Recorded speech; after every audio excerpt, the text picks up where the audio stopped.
Good morning. Today I'm going to start reading you this chapter book called Mr. Popper's Penguins.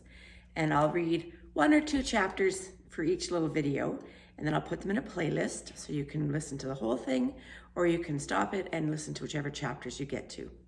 One of the things I always like to do, or encourage children to do when I'm reading a chapter book, is to take a piece of paper and draw some pictures of what you think the story's about, or the pictures you see in your mind. Put them onto paper, because that's a great way to engage in the story that's being read to you. Mr. Popper's Penguins is one of my favorite books. It's about this man who gets a bunch of penguins in his house. So let's start reading it and see if you enjoy it too. It's by Richard and Florence Atwater, and there are illustrations by Robert Lawrence. There's not many illustrations, but whenever there is one, I'll turn the book to the camera and show it to you. All right, get comfy, get your paper and pencil, and let's start reading. Chapter 1. So there's little penguins in each of the chapters.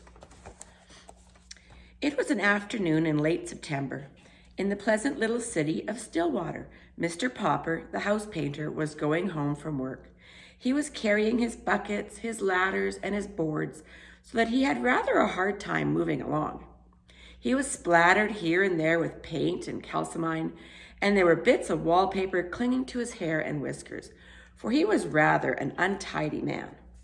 The children looked up from their play to smile at him as he passed, and the housewife, seeing him, said, "Oh dear, there goes Mr. Popper. I must remember to ask John to have the house painted over in the spring." There's a picture of Mr. Popper going home from work with his ladder and his paint and his brushes. Got a lot of things he has to carry. No one knew what went on inside Mr. Popper's head, and no one guessed that he would one day be the most famous person in Stillwater. He was a dreamer. Even when he was busiest smoothing down the paste on the wallpaper or painting the outside of other people's houses, he would forget what he was doing. Once he had painted 3 sides of a kitchen green and the other side yellow. The housewife, instead of being angry and making him do it over, had liked it so well that she made him leave it that way.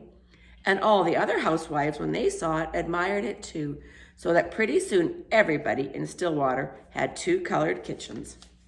The reason Mr. Popper was so absent-minded was that he was always dreaming about faraway countries. He had never been out of Stillwater. Not that he was unhappy. He had a nice little house of his own, a wife whom he loved, and 2 children named Janie and Bill. Still, it would have been nice, he often thought, if he could have seen something of the world before he met Mrs. Popper and settled down. He had never hunted tigers in India or climbed the peaks of the Himalayas or dived for pearls in the South Seas. Above all, he had never seen the poles. That was what he regretted most of all. He had never seen those great, shining, white expanses of ice and snow.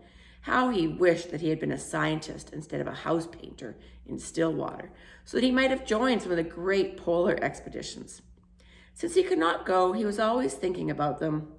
Whenever he heard that a polar movie was in town, he was the first person at the ticket window, and often he sat through 3 shows. Whenever the town library had a new book about the Arctic or the Antarctic, the North Pole or the South Pole, Mr. Popper was the first to borrow it. Indeed, he had read so much about polar explorers that he could name all of them and tell you what each had done.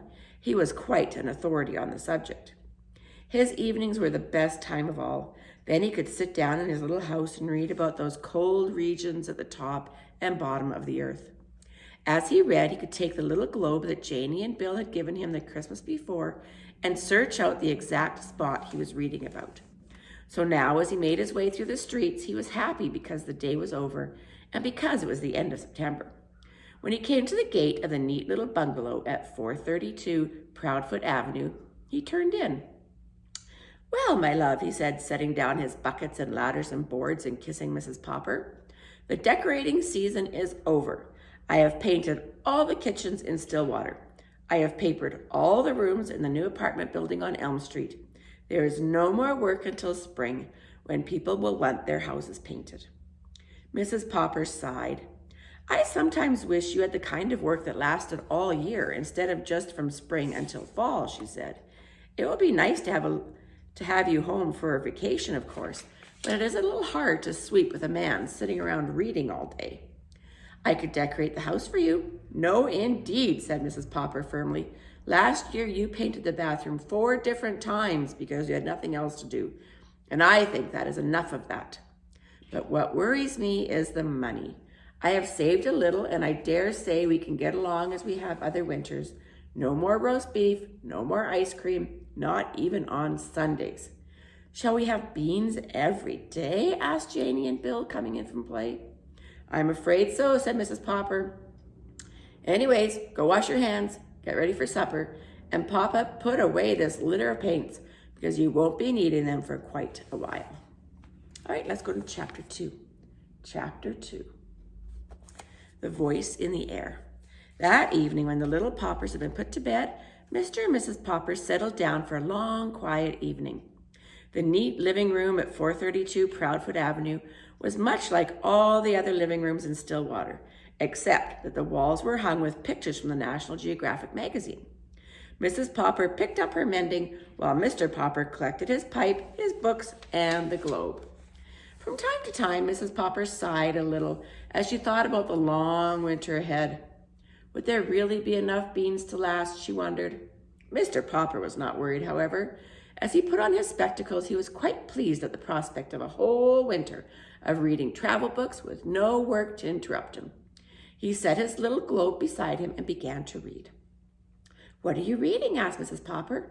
I am reading a book called Antarctic Adventures. It is very interesting. It tells all about the different people who have gone to the South Pole and what they have found there.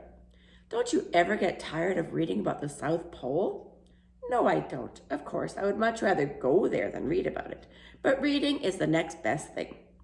I think it must be very boring down there, said Mrs. Popper. It sounds very dull and cold with all that ice and snow. Oh, no, answered Mr. Popper.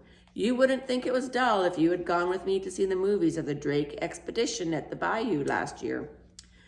Well, I didn't, and I don't think any of us will have any money for the movies now, answered Mrs. Popper a little sharply.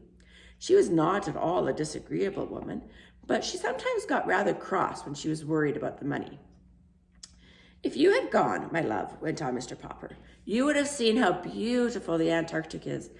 But I think the nicest part of all is the penguins.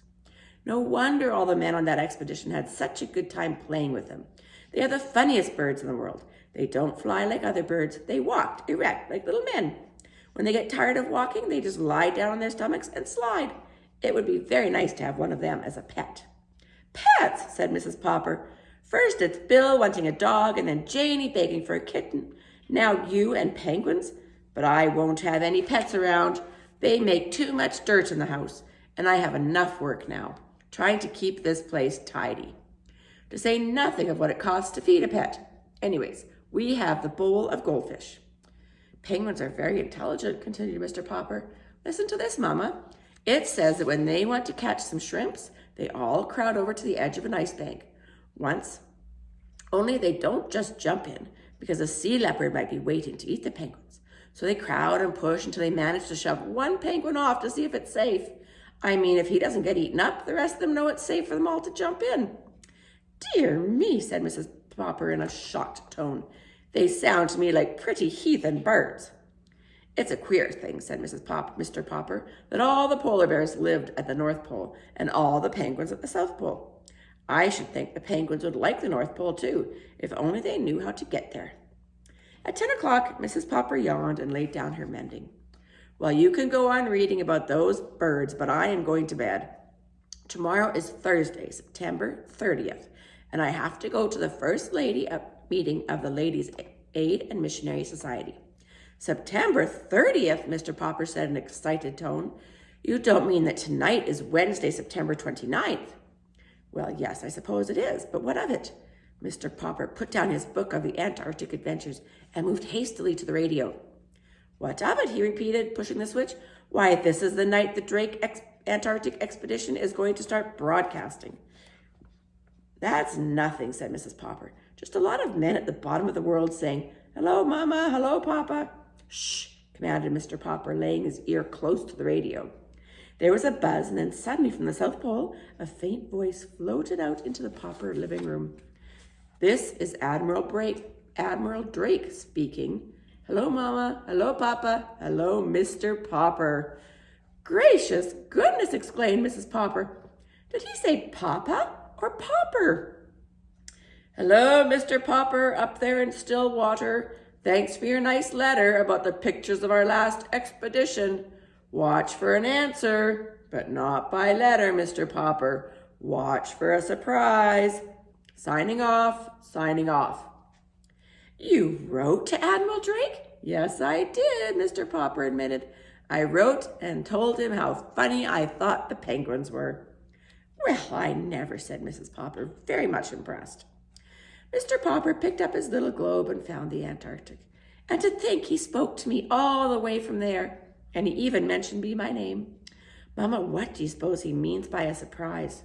"I haven't any idea," answered Mrs. Popper, "but I'm going to bed. I don't want to be late for the Ladies' Aid and Missionary Society meeting tomorrow." All right, I'm going to leave it there, and next time we'll pick up with chapter 3. If you've drawn a picture of Mr. Popper and his ladder and all the paints he has, or something else that you thought of during that, you could send it to me. Just look for me on Instagram, Cheryl in Color, or you can look for me on Facebook, Cheryl in Color, or you can just send it to my email, cherylincolor@gmail.com. And CherylinCollour@gmail.com, and ask your mom and dad to help you, because it'd be fun to see the pictures you draw. All right, I'll see you next time when I read chapter 3. Bye.